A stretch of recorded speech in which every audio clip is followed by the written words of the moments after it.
up, everybody? My name is Scott, and today is Captain America, the First Avenger, starring Chris Evans, Tommy Lee Jones, and Hugo Weaving, directed by Joan Johnston.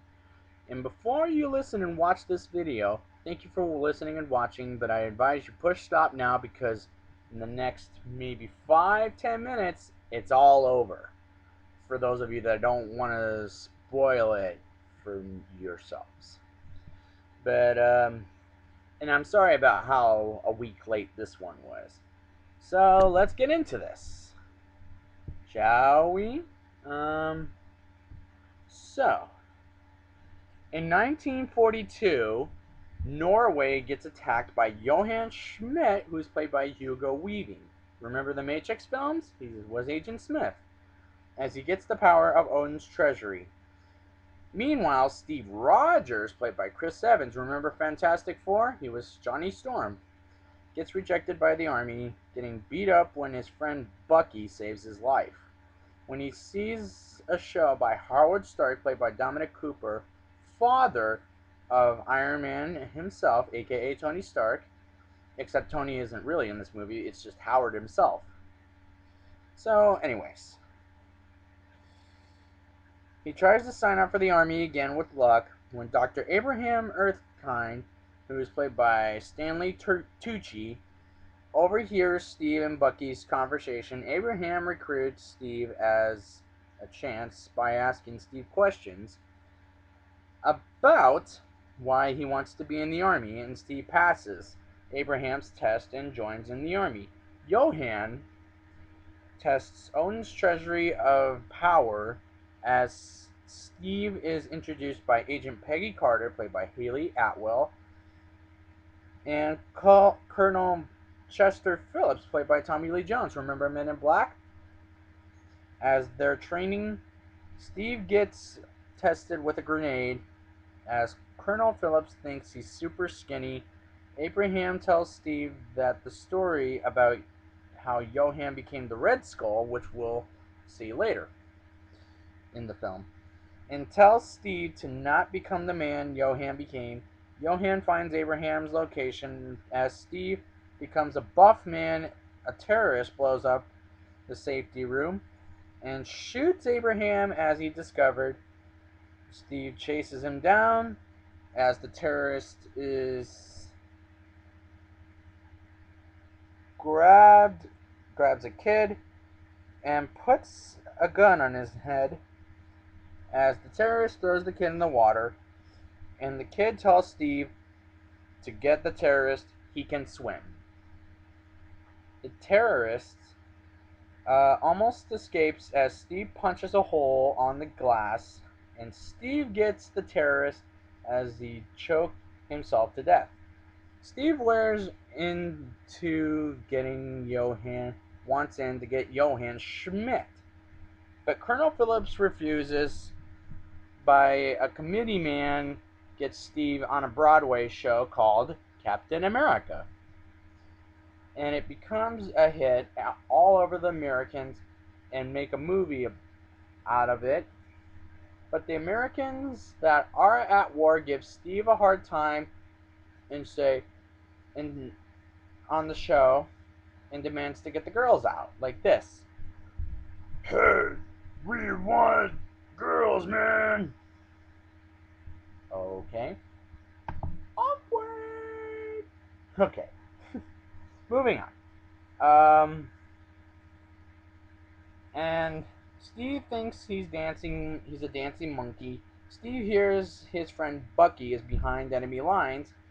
Steve goes on a suicide mission to rescue his friend, including, sorry about this, Dum Dum Dugan, who is played by Neil McDonough or something like that. I apologize to you, Neil. I do respect you as an actor. As well as other American heroes as they go into battle.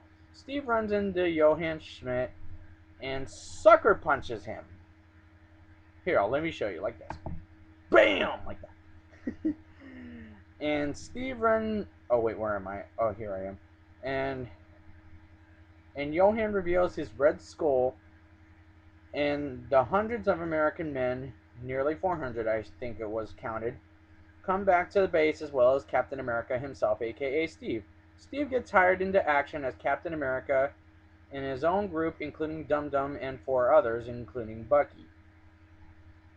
And they go into action, and the Red Skull is angry about how much Captain America is taking over his men. Captain America, Bucky, and one more man, I forgot who it was to be honest, or what his name was, so sorry about that. And go to the train of the Red Skulls, and both Steve and Bucky get trapped by a couple of his soldiers than themselves. Steve destroys 2 of the bad men, and Bucky gets killed as the Red Skull's sidekick gets questioned by Colonel Phillips about the Red Skull, as he finds out he is willing to destroy the entire world to prove that he's a god. Which I know it sounds kind of silly, but let me just finish up the plot summary. While Steve is drinking without getting drunk by himself, as Agent Carter enters and tells him about his closest friend and not to blame himself, as Captain America gets into the Red Skull's territory and fights off his men off, and Captain America gets captured and is brought to the Red Skull, and 3 of his men get in there. And should I say Captain America's men, not the Red Skull's men, so sorry about that. And fights his men off. Captain America gets, oh wait, where am I? And 3 of his men get in the Red Skull and is running off to the ship to blow up the whole entire world. Steve goes to the plane, and as Captain America fights off against the Red Skull gets burned. Kinda, how would I best describe it to you off the bat? Maybe like this? But anyways, um, but yeah, he went down to hell. So sorry for the language, but it's true. But anyways, the Red Skull burned by the cube of the power of Odin's treasury, and Steve has no choice but to put the plane on the plane down to the ground like this. Wham. Okay, moving on. And Steve had. Oh wait, where am I? Which put Steve to sleep for nearly 70 years. Steve wakes up almost 70 years later as a S.H.I.E.L.D. agent played by Amanda Rigetti. You remember Friday the 13th, the remake? She was Whitney.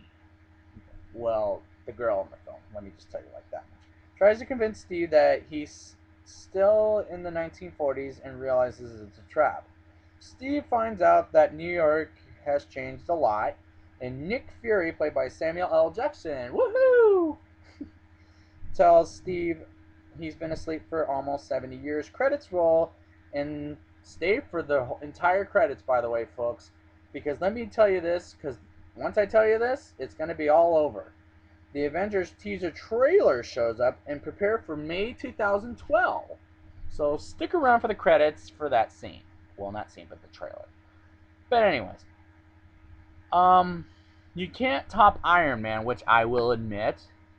So, it was a good movie like this. Yeah! But anyways, it wasn't like a wow. But honestly, there were a few moments when it felt like this. Punch in the face. Ow. And yeah, I recommend the film, but if you see the movie, stay for the final scene after the credits, and including the teaser trailer for the Avengers. So I want to give you guys a heads up about that. So yes. So next time I'm around, I will be here next time for Cowboys and Aliens. So thank you for listening and watching to this Captain America review. Thank you. Goodbye.